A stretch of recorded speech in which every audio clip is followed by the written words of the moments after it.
ببص عندي في الفريزر ما لقيتش غير 3 قطع بانيه زي ما انتم شايفين كده بالظبط والله العظيم، وانا مفكره ان عندي يجي نص كيلو. طب اعمل ايه؟ اعمل ايه؟ تتصرف ازاي يا عبد الرحيم؟ تتصرف ازاي؟ اذ فجأة ال3 حتت بانيه دول حولتهم لسيرفيس كامل من البانيه بطعم في منتهى الجمال، لدرجة انهم ما كانوش قادرين يوقفوا اكل منه. طب ما تيجوا نشوف ايه الحكاية وعملت ايه وكترت السيرفيس ده ازاي. يلا بينا. ادي ال3 قطع بانيه اللي عندي.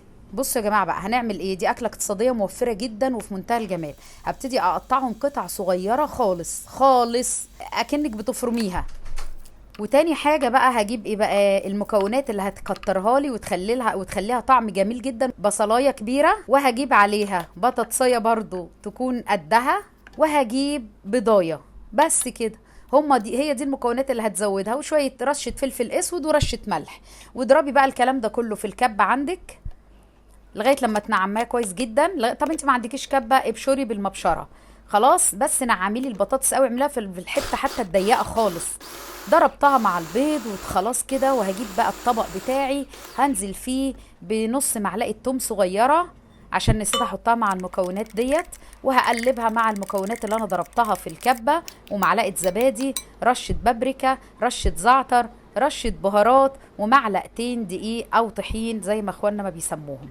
وهنزل بقى بقطع الفراخ الصغيره دي. شوفوا قد ايه في وسط بوله قد كده. والله طعمها جميل جدا، تحس انها رمي على عجه شويه، بس طعمها حلو قوي. وقطع الفراخ الصغيره مطعماها وعملت لي سيرفيس حلو قوي قوي. طب يلا بينا نشوف هنعمل ايه الخطوه التانيه.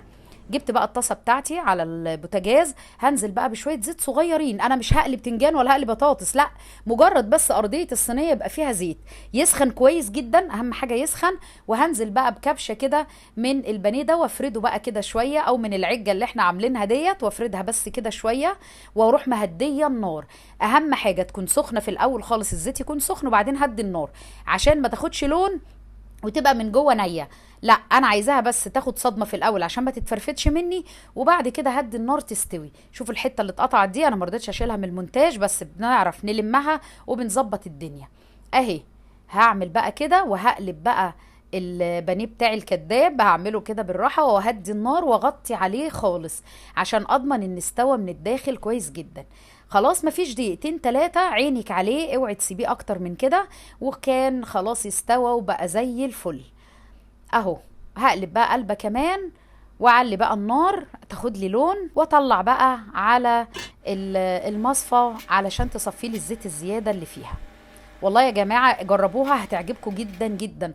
طعم البطاطس وهي نية مش مسلوقة، مع طعم البصلاية برضو والبهارات والبضاية، والله العظيم خلى طعمها وداه في حتة تانية خالص. والدقيق عمل لنا تماسك فيها، اكنها يعني عشان تبقى تعرفي تعملها اقراص كده.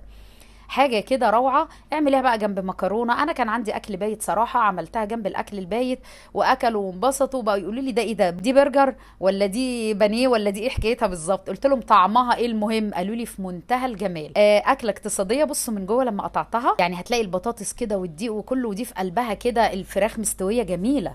طلعي بقى وغرفي، وكل ده من 3 حتت بانيه فقط لا غير، او 3 قطع صدور فراخ. بس كده. ادي قصة طبختي النهاردة، ودي كل الحكاية. حاجة بسيطة وسهلة وطعمها جميل جدا واقتصادية في نفس الوقت، وتنفع للأزمات وتنفع في آخر الشهر.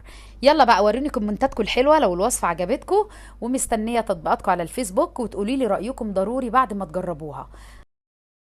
وما تنسوش تدعوا لاخواننا بظهر الغيب، ربنا ينصرهم ويحفظهم ويعجل بزوال الغمة عاجلا غير آجل يا رب العالمين، ويطعمهم من جوع ويأمنهم من خوف، ويغفر لنا جميعا.